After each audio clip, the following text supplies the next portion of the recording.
O ministro da Fazenda, Dario Durigan, afirmou hoje que quase R$ 1 bilhão já foi renegociado. Assunto para a nossa repórter Elis Barreto, que fala ao vivo aqui de Brasília. Boa tarde, Elis. Bem-vinda.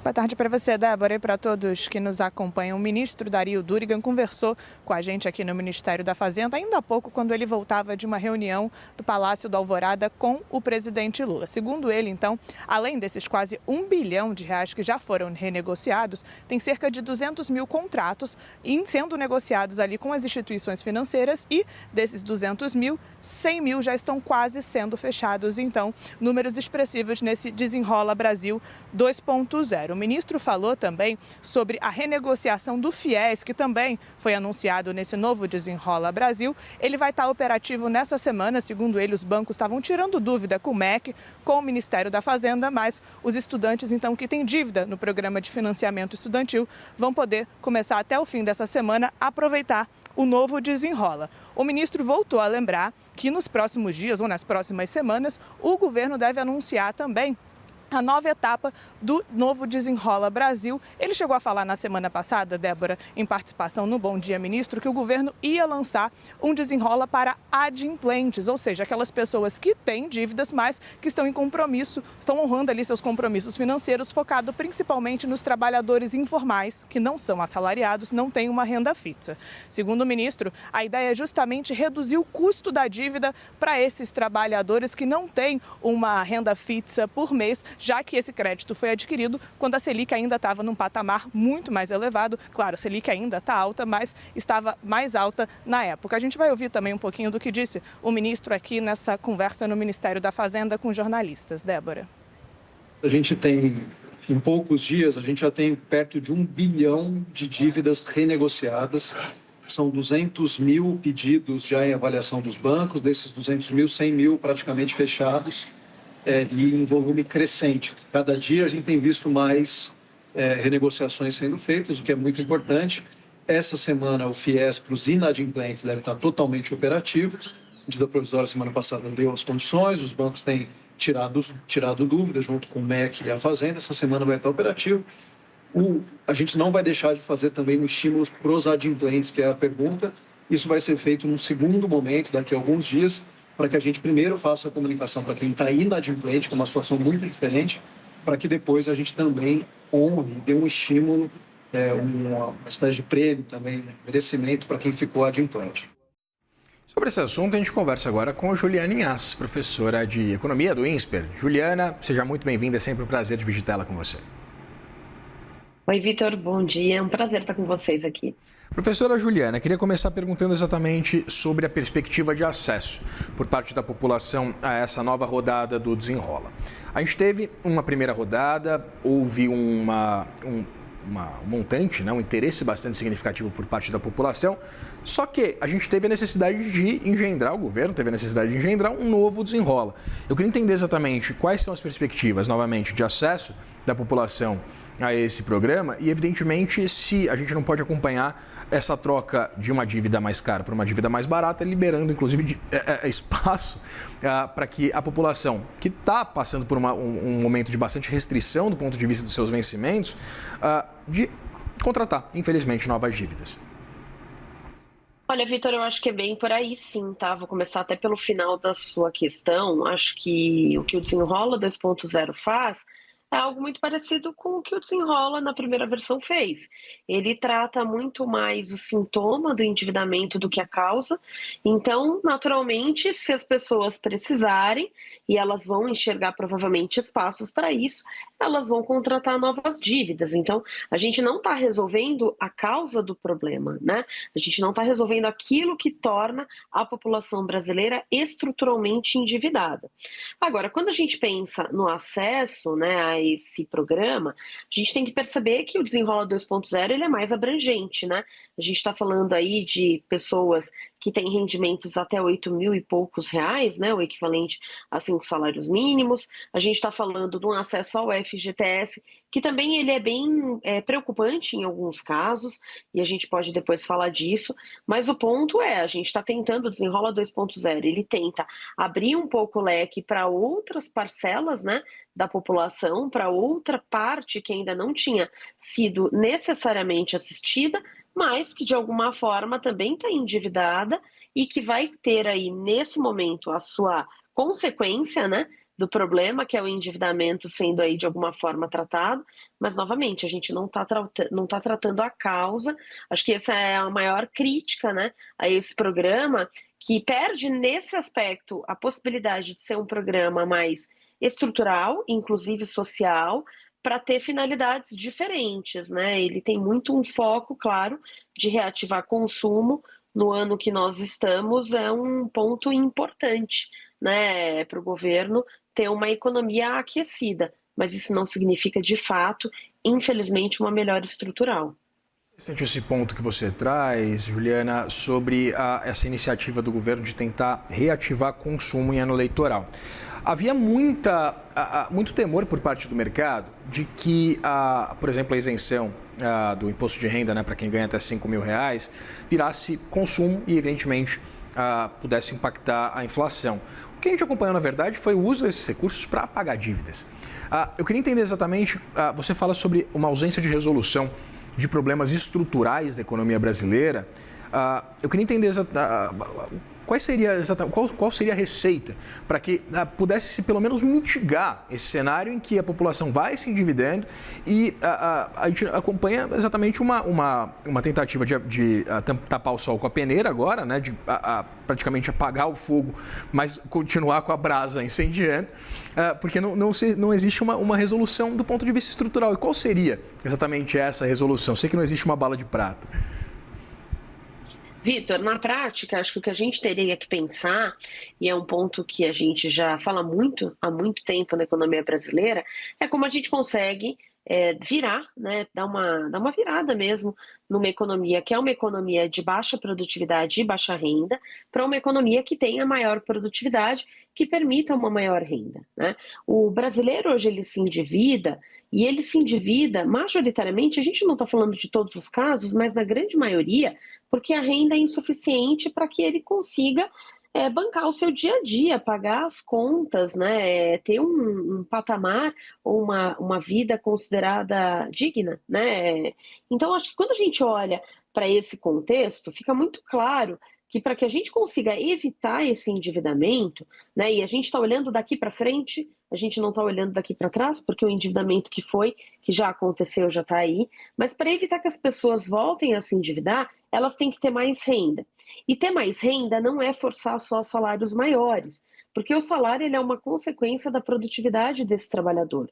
Então a gente precisa pensar em políticas que aumentem a produtividade, que são amplas, né? Elas não são só necessariamente colocar mais máquina, mais equipamento e dar mais qualificação para o trabalhador, mas elas passam também pelo sentido, né, e pelo escopo de ter uma economia mais sólida, então taxas de juros que possam ser mais baixas. Para isso, a gente precisa atacar o problema fiscal, a gente precisa resolver esse problema que é um problema estrutural dentro da economia brasileira, o que vai permitir, inclusive, que a gente tenha melhoria no ambiente de negócios, que é outra condição importante para que a produtividade aumente.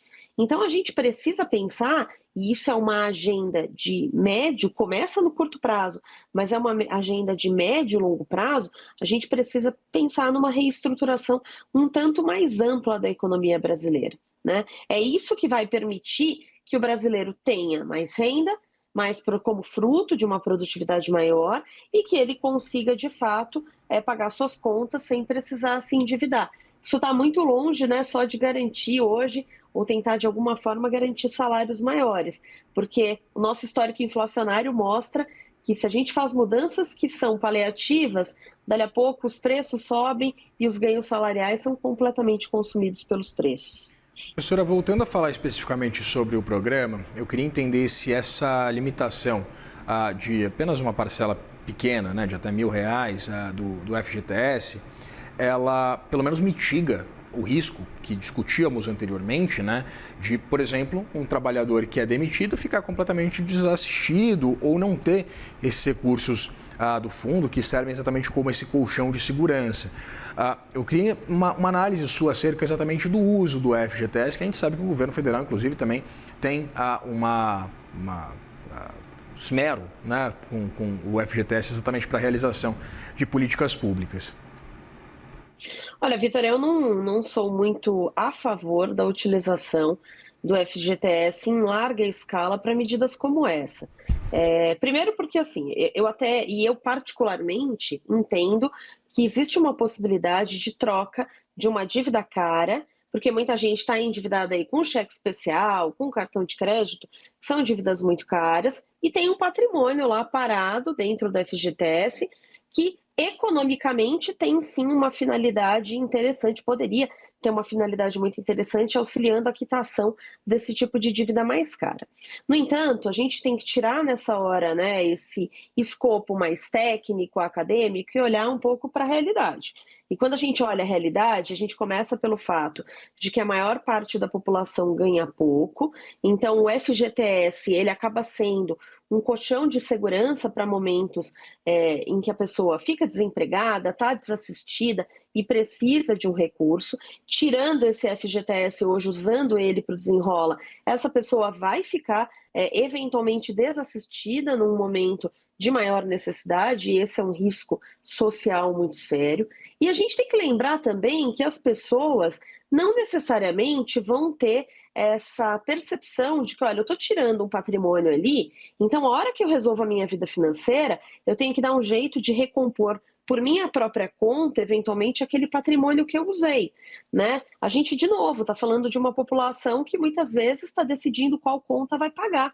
Então, é muito difícil a gente acreditar que a hora que o endividamento se soluciona, essa população que ficou carente de vários consumos em alguns momentos vai ter a percepção de que ela precisa fazer uma reserva por conta própria. E, novamente, isso pode fragilizar esse trabalhador lá na frente. Então, quando a gente pensa intertemporalmente, ainda que seja economicamente uma solução viável, é importante que ela seja utilizada com muita parcimônia. E a gente tem visto o governo usando esse recurso toda hora, tentando injetar dinheiro dentro da economia. Isso aí pode estar armando uma bomba, né, que dali a pouco estoura e vai estourar no colo de quem é mais frágil, que nesse caso é o trabalhador. Pois é, né, professora? Inclusive, você fala, né? Eu vou investir, eu vou criar um colchão, uma reserva de segurança. Como? Se a população está usando cartão de crédito para fazer compras do dia a dia. Conversei com a professora de Economia do INSPER, Juliana Inhais. Professora Juliana, muito obrigado pela disponibilidade de conversar com a gente.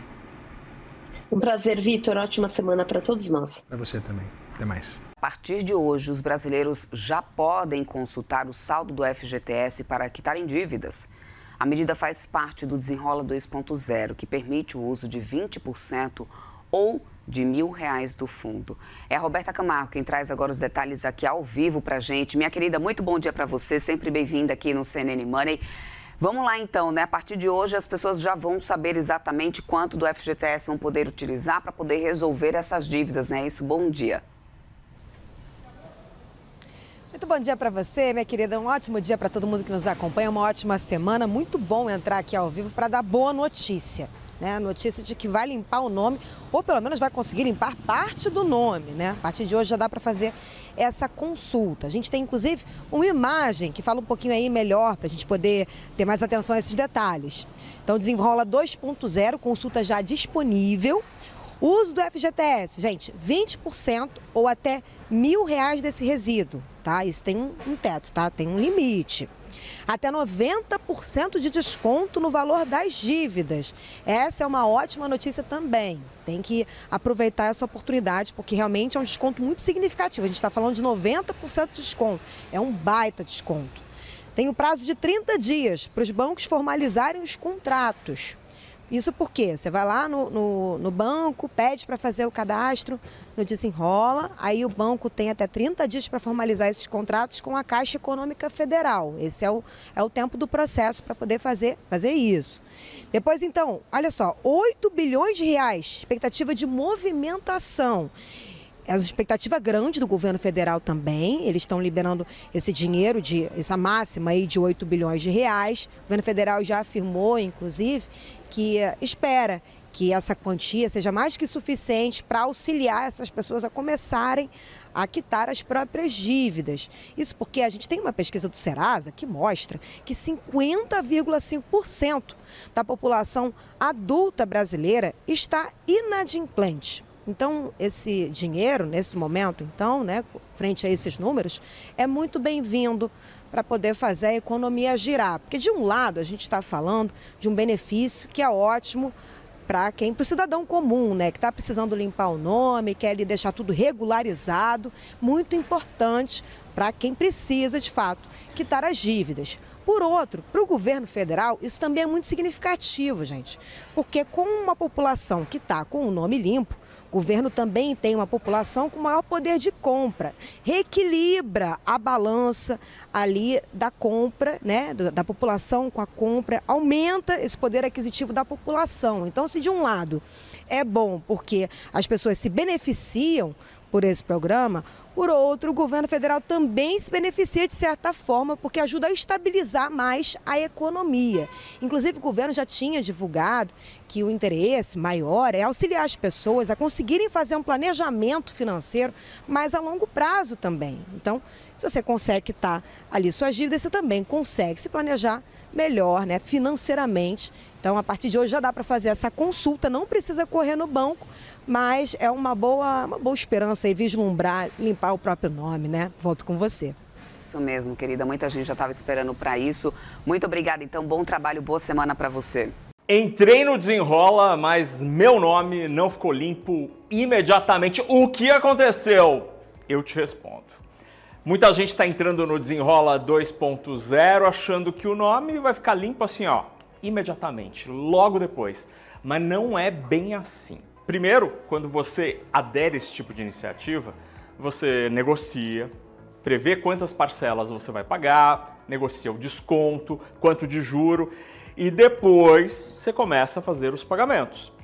Aí o banco, a instituição financeira, vai registrar essa operação. E legalmente eles têm alguns dias, no plural, para tirar o seu nome do cadastro negativo, ou seja, tirar o teu nome da lista dos negativados na lista do calote. Normalmente são 5 dias úteis. Então, fiz isso numa segunda-feira, provavelmente na segunda-feira que vem, na seguinte, é quando o seu nome vai ser retirado dessa história. Aí, ok, renegociei, tirei meu nome da lista, tô com a vida limpa para o crédito? Sim, mas a sua vida não é igual a do teu amigo, da tua amiga, que pagam, como diria Silvio Santos, rigorosamente em dia. A vida de vocês dois é diferente e eu vou explicar por quê. Quando você dá inadimplência, quando você não paga uma dívida, o teu nome vai para o cadastro negativo, tipo Serasa, SPC, e também fica registrada no Banco Central. E aí você renegocia, teu nome sai dessas listas do SPC do Serasa, mas fica um registro no Banco Central de que você fez uma renegociação. E por que isso é importante? Quando depois o teu nome está limpo e você vai pedir um crédito, o banco vai olhar aquela informação e vai cobrar um juro maior do que de um CPF que não tem nenhum tipo de registro ou renegociação na história. Isso tudo se chama cadastro positivo. O que é isso? É como se o bom pagador fosse premiado por ser um cara, uma mulher, um homem que paga em dia.